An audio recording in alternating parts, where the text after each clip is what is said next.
All right, you guys, welcome to another episode of the Knucklehead Chronicles podcast. It's your boy, Terry. Here I am again. Happy Sunday. We're going to have a conversation, but today I'm doing something a little different. I got my first guest on my podcast, which I normally don't do guests, but she's my first one, and she's been down with her brothers for a minute. So listen, y'all stay tuned. You're going to dig it. I promise. Hang tight. Welcome to another episode of the Knucklehead Chronicles podcast. This podcast was designed to let you know that you aren't the only one that took forever to get it together. So the rabbit hole that you have stumbled down will hopefully help you understand that just when you think it's over, it's only the beginning. Just because you were dealt a bad hand doesn't mean you have to keep it. Welcome to the Knucklehead Chronicles podcast.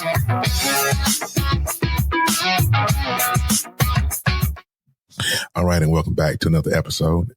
Again, it's your boy, Terry, man. I'm just trying to make it through one more day. All right, so this episode is called the Divorce Chronicles, and I bring on a special guest. Now, me and this young lady have been friends for, golly, at least 10 years, at least. It doesn't seem like it's been that long, but, but anyway, I'm going to introduce her now. I always get her name wrong, because when I see it, I think about He-Man and all that. So, her name, SheRa Renee. We've been down since the days of Periscope. And if anybody listening to this know what Periscope is, that was an app owned by Twitter, I think, some years ago. But it was the bomb. That's how a lot of us met on social media streets. It was Periscope. Anyway, Miss SheRa is a Jersey girl. Jersey. She's a mother, daughter, sister, all around great friend. She's been a friend of mine forever. We lost contact for a minute because I think we both got married and we went separate ways and all that. It's amazing how you separate for a certain reason and then you're brought together for the opposite reason. It's crazy how that works out. But she's also the host and creator for our very own podcast, the Blemish Beauty Podcast. She talks about a whole bunch of stuff, has a live show. It comes on Friday, I think it is, on YouTube. She's doing some stuff. And I'm really appreciative of who she is and who she is in my life. I really want to thank her for being here. But today, though, we're going to talk about Divorce Chronicles. And we're both, funny enough, going through the same thing. So I'm going to bring her on stage. So y'all give it up for SheRa. Hey, girlfriend. Hey, it's the sound effects for me. Hey. Listen, I know we've been friends for so long, right? And it's kind of hard to have this conversation with you because we both are now going through just the exact same thing and just doing, yeah. And it's crazy because we met on Periscope and we kind of was crushing. I wasn't married then when I first met you. And all of that, I go do my thing. You eventually go do yours. And here we are, right here. Okay, so it's crazy how life works, ain't it? It's weird. It's weird. So now we're both going through divorce. Now, here's my question to you. I'm not sure how far down the process you are as far as the divorce. I'm just now, I got my final court date. So maybe we can get some stuff finalized, but where are you? I mean, how did you feel when it went down for you? What was that aha pivotal moment for you? Well, there's a couple, but the major one was when you realize that you're riding for someone who is parked for you. Like, you are willing and you are here going through everything that this person endures in their life. And when you reach certain aspects of your life where you need them, they're not there. And they're supposed to be the main one that's supposed to be there. That was a pivotal moment for me to just say, yeah, I'm gonna head out. Like the SpongeBob meme. I'm gonna head out. I love that SpongeBob meme. I don't care what nobody say. When I saw that, that's kind of my go-to. Yeah, I'm going to head out. I'm done. Yeah, really. It was, for me, it was difficult. You know what I mean? Because I want to say I saw it coming. I mean, we had a conversation before on the phone about this. And, you know, I want to say that I saw it coming, but I didn't. And it was, I think it's one of those things that to this date, you know, it still pisses me off. But I can't really fault anybody but myself here because there were some things. So then it begs the question, who am I really mad at? You know what I'm saying? I really can't be mad at her because she was just reacting on what my choices, right? Mm-hmm. So am I mad at me? Or am I really mad at her? I mean, I would never, through therapy though, I'm working on that, you know, so have you, what's the question here? Because you've been going through, how long has it been since you guys been separated? 2 years. 2 years. That's a long time. I think the rules are a tad different in Jersey versus Missouri because here, this woman declared divorce December the 2nd. Our asses were in court January 22nd. Oh, yes. Oh, but I had to, you know, I was like, this is too fast. This is not happening. And the thing of it was that she caught me at a bad time because when it hit me, it affected me more than I thought it would. And so it put me in a dark place. Anybody that's been listening to this long enough, they'll know it put me in a dark place. And I would have given her just about everything I had because I was just naive, emotional. Not even close. I think she was counting on that. And I was like, you know what? No, we're not doing this today. You know, so eventually I woke up and I had to go back and file some motions and go to the judge and say, hey, I don't agree to that. I don't agree to this. Now I gotta, and she was like, well, this is what you got to do. Funny enough, I just got my letter the other day to give me my final court date. And the judge that was doing it before has since retired. So when we go to court on 23rd, it's going to be a whole nother commissioner up there behind the gavel. So I don't know. Is it a male or a female? It's a female still. Come on, man. It's a female still. I was hoping it was a dude, but no. I mean, not that it would matter because right is right and wrong is wrong. And right. You still can't get blood from a turnip. I don't care what nobody's saying. You can't do it. So I don't care who's behind that. That's why, and people ask me all the time, you don't get the attorney for what? This is not a civil matter. It's a thing of, you know, this is the money that I make a month. This is what I can afford to, I mean, it's not about what I can afford to pay. It's about what the court deems necessary. So let's move on because we talking about me. I don't like me talking about me like that. I suck sometimes, you know, for real. And so as we were preparing for the show, and I was asking you last night, I was like, what our subject was going to be and what we're going to talk about. And you gave me a whole list of stuff that we're going to talk about on this podcast today. Okay. First thing we're going to talk about navigating through it. Okay. Going from we together, we doing it one day to the next day. It's what the hell just happened? You know what I'm saying? So what would that look like for you? What did that look like from the time? It's hard because I still kind of deal with it. Like, you know, when you're married, and I don't think people understand it, when you're married, this one person, I don't want to say everything because, you know, I believe in Jesus. So God is supposed to be everything. But when you are married, like this person is your go-to for everything, like every emotion, whatever is going on in the world, like that's the first person of contact, basically. Yeah, absolutely. So it's hard to navigate from this person being your first person of contact. And then you try to pick up the phone and realize like, oh yeah, I can't call they're like that. So now I gotta, what I'm going to do now? Okay. I got to figure it out myself. So that was the tough part for me. Yeah. Navigating was a bitch. Yeah. Oh man. Navigating was a mofo. I was like not ready, you know, and the adjustment that I had to go through still affects me to the day. And it's not even, you know, it's been a few months. I mean, I'm not out of the woods or I'm not healed from it by any stretch, but it was, when I first moved in, because first of all, you know, I've been living in one address for 10 years, or I've been with one person for whatever. We've been in Missouri for the last 3 years. And to wake up in a different place. When I first opened up my eyes and I was in a different place than what I'm used to, that was a struggle for me. Cause I'm like, even though where I'm living, I have a cool roommate. All that. But waking up in his home and these four walls I'm not familiar with, my son's not there. That was hard. That was hard. And some days I don't struggle with that now. Not so much. I still do every now and then. It's one of those.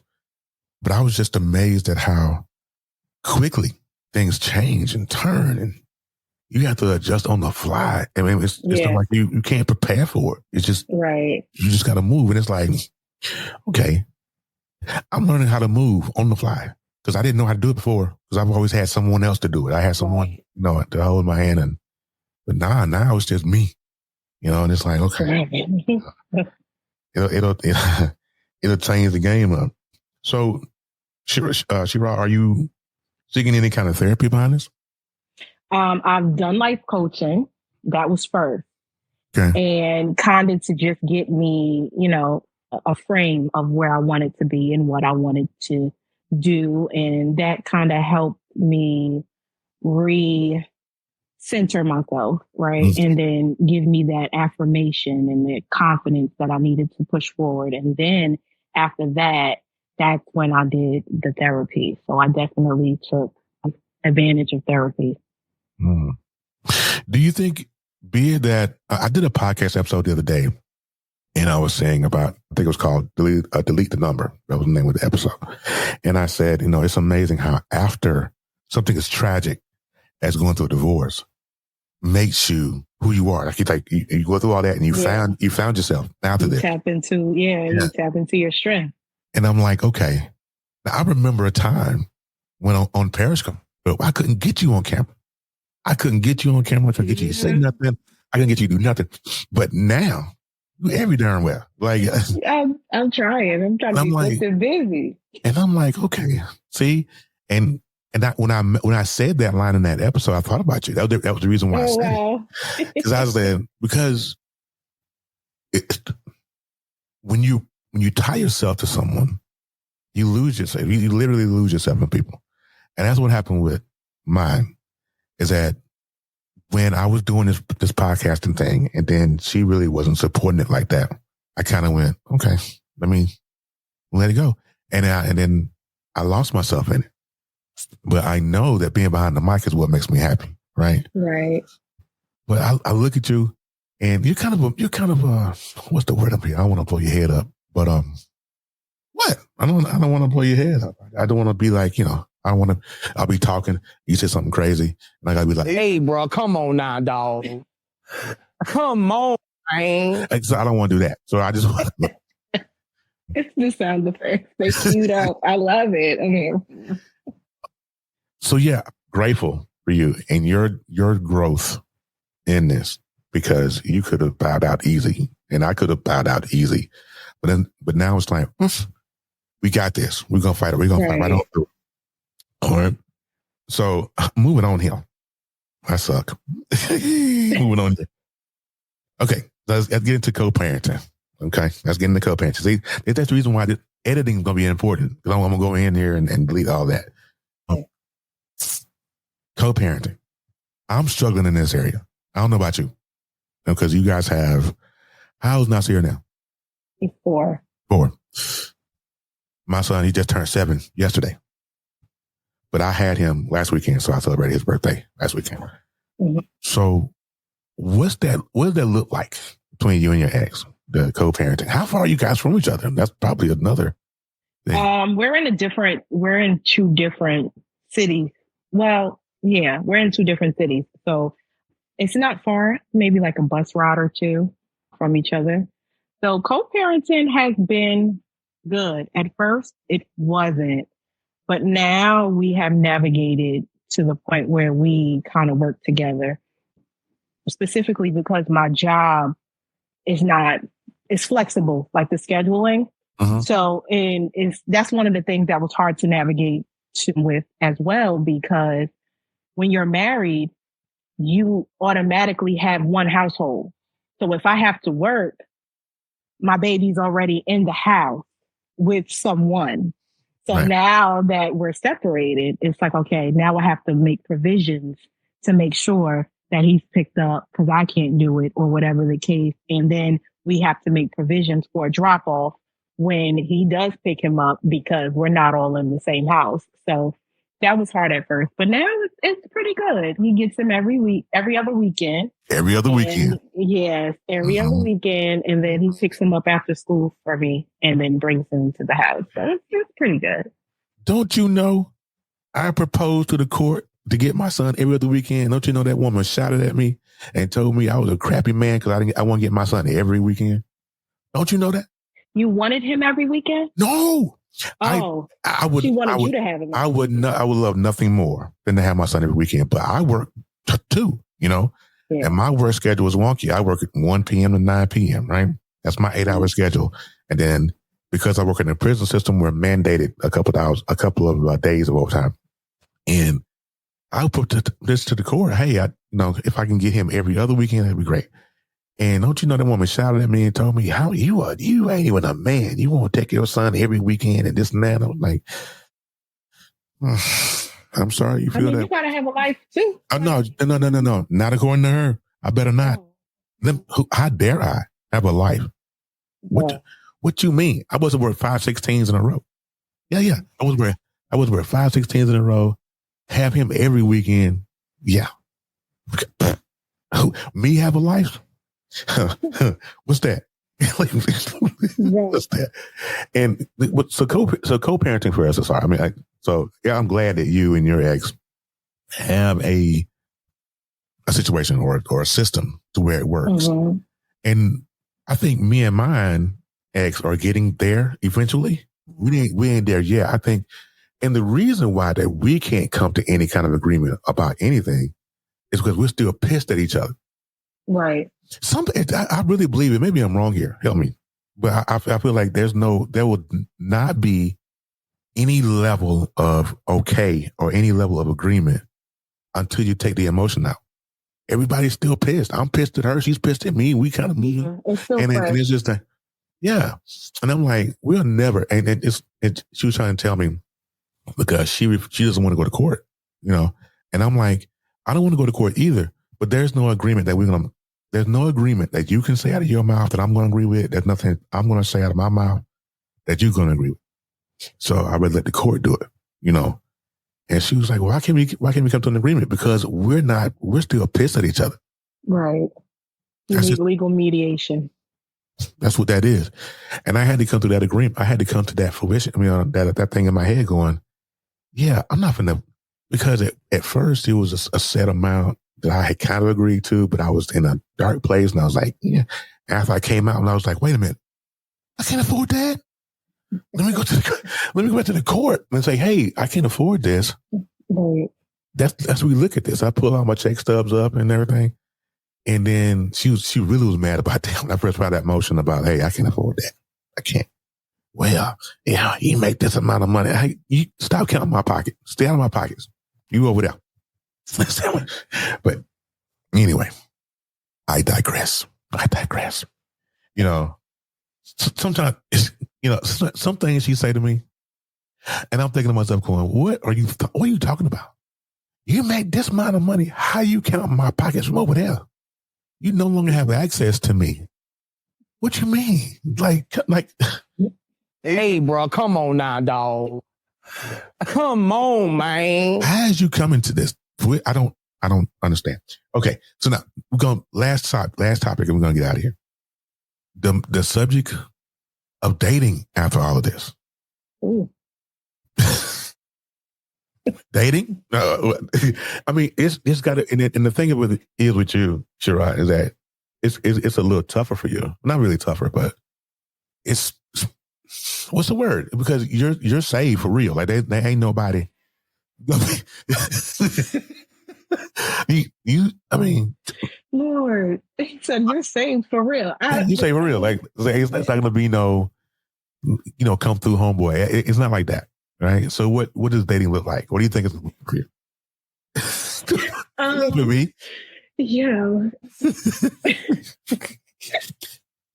I was sorry. This is what I our ain't put on the spot. conversations look. This is what our conversations sound like, you guys. So just bear with us.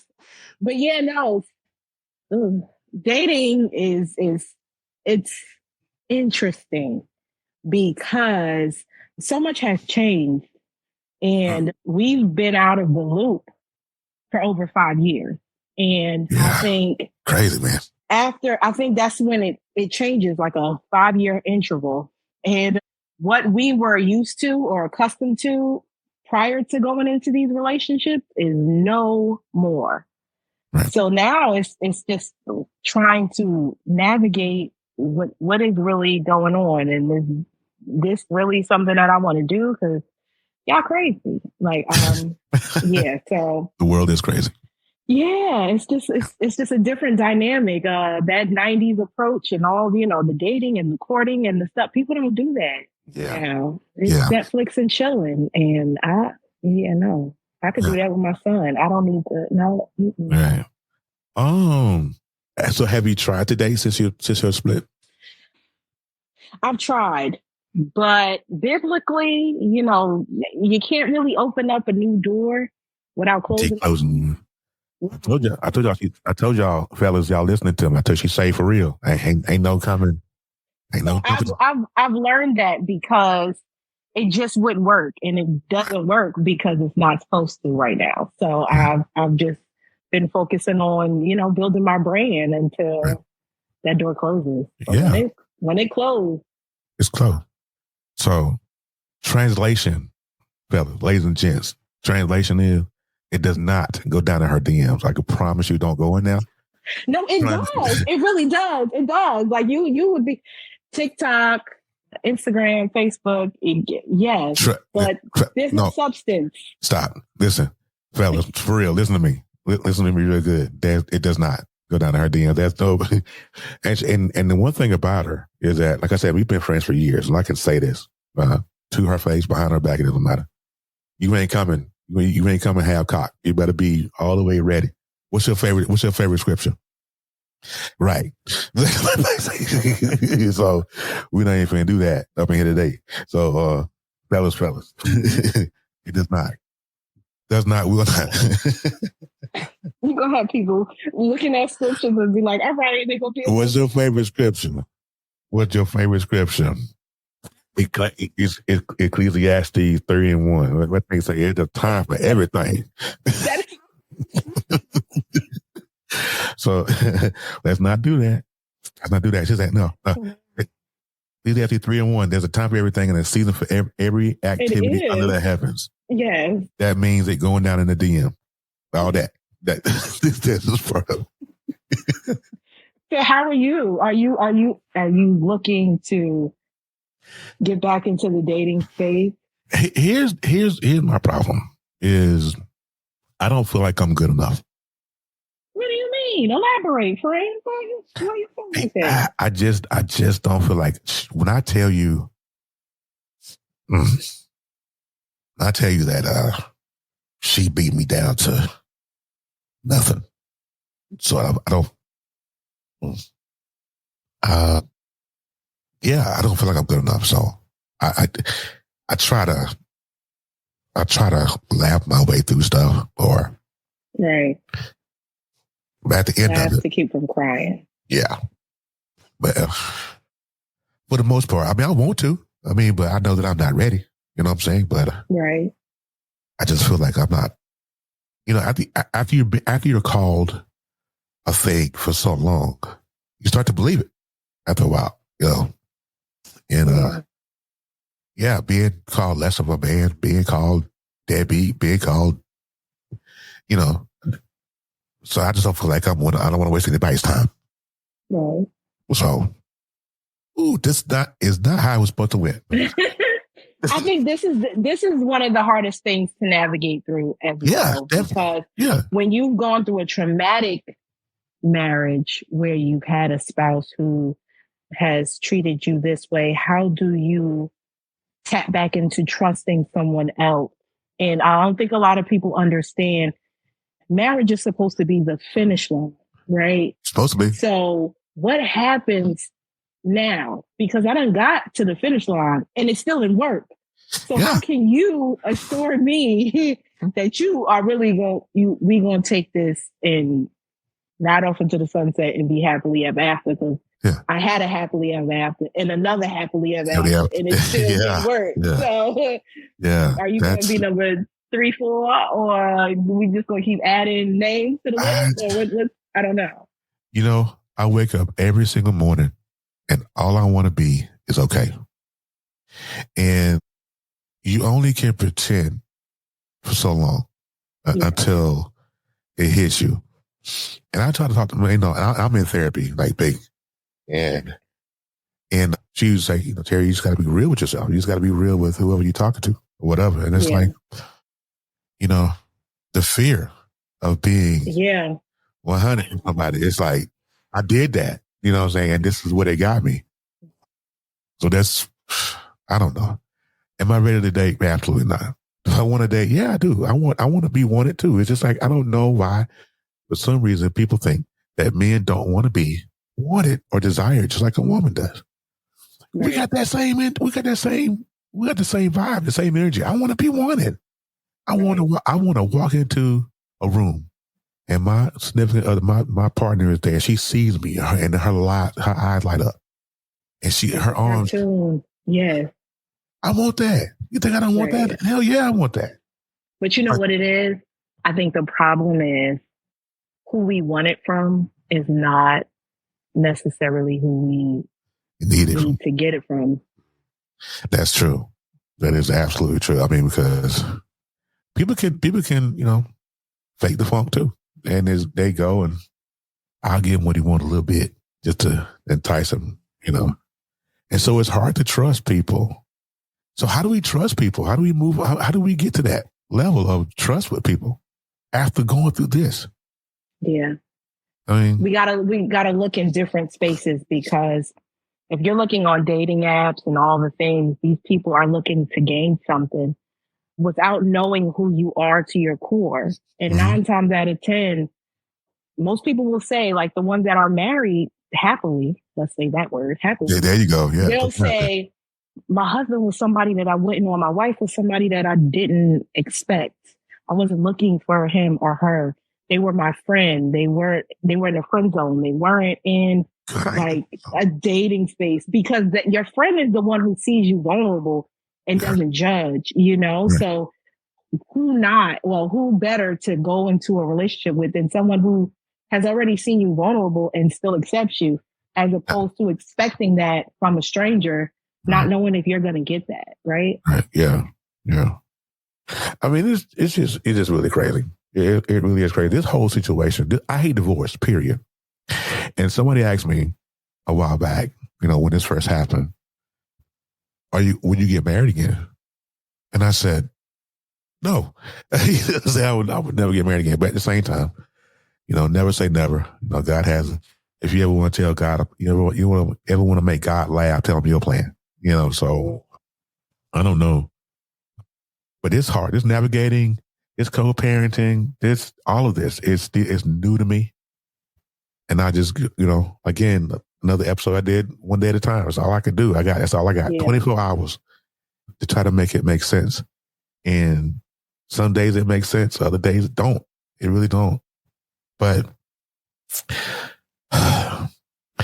so, SheRa, I want to thank you for being on this episode. Listen, because we need to do this more often. We need to collab, do some stuff. But she be on TikTok. So y'all can follow her on TikTok. I'm not sure what her name is. I'm gonna give her the opportunity to shut it down and then give you her stuff so that way you guys can follow her.